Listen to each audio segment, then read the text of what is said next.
height, tighten it with these two wrenches.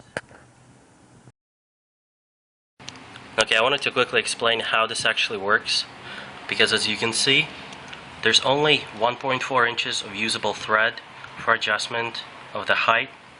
So, but the Megan claims that the height can be varied between 0 and 3-inch drop.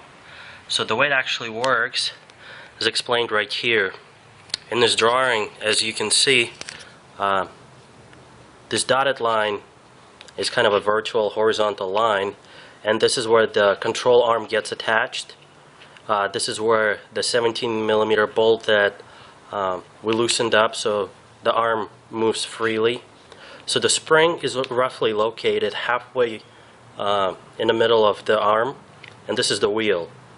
So now when you vary the distance here in the middle of the control arm by X, the distance between the fender and the center of the wheel gets changed by 2x. So this explained that as a result we see here that as we change this by roughly 1.4, 1.5 inches right here, the end result is going to be double, and therefore we achieve the 3-inch drop. Okay, so we removed that rubber color off the old shock, and now I'm going to install it on the new shock. So this is what it looks like here.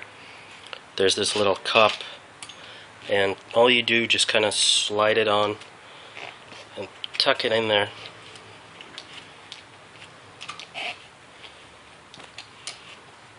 And that's all set.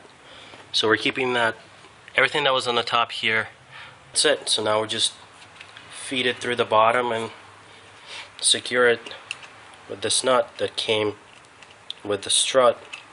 Again, this is really awkward and kind of hard to do by yourself. Okay, I just fed the shock through, did a couple turns on the nut, and now I'm gonna secure it, but I'm not gonna go all the way so it can still move freely underneath, because it's going to be a lot easier to align with the control arm.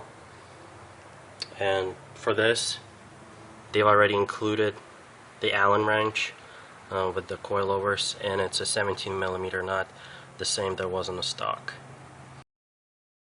So I secured this nut just enough where the shock still move around a little bit.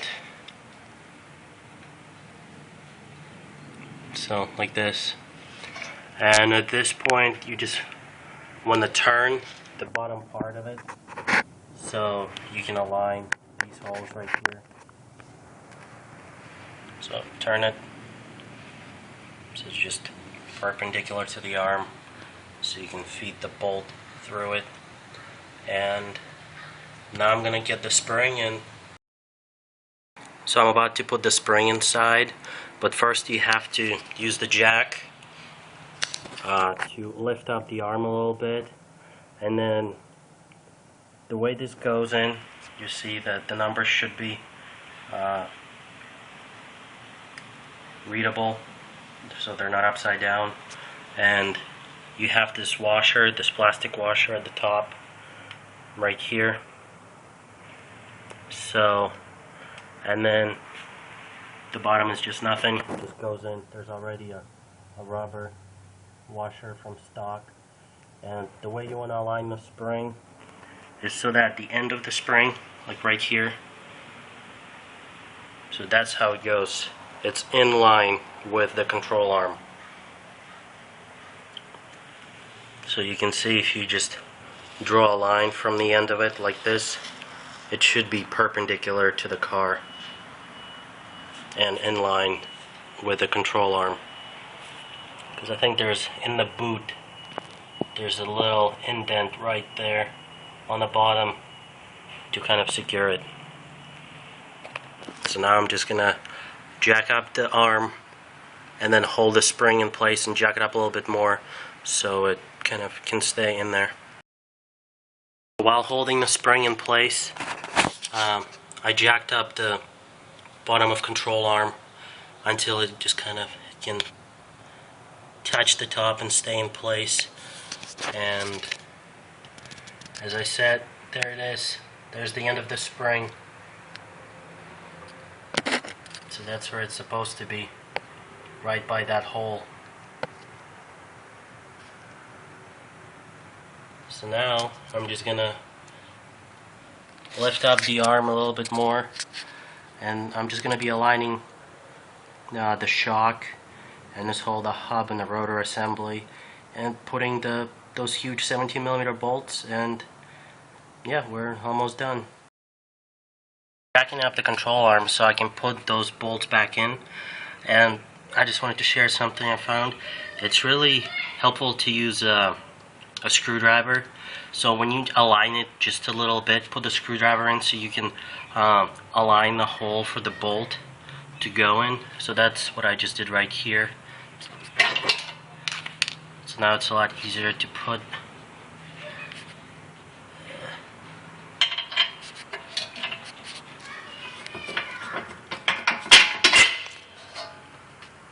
the bolt in. And so yeah, so just do that to put them in.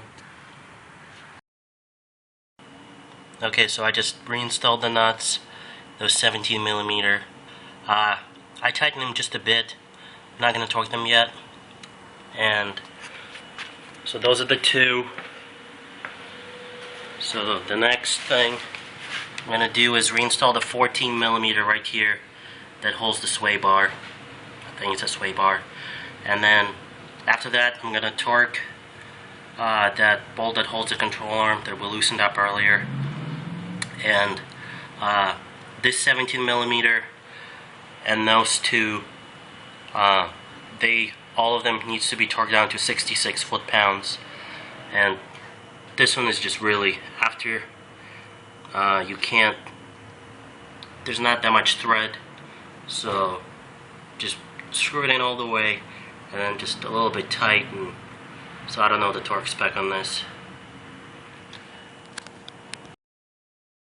So I reinstalled that 14 right there, and now it's just time to torque these two bolts and the one that's holding the control arm. So I just got my torque wrench here set to 66 foot-pounds.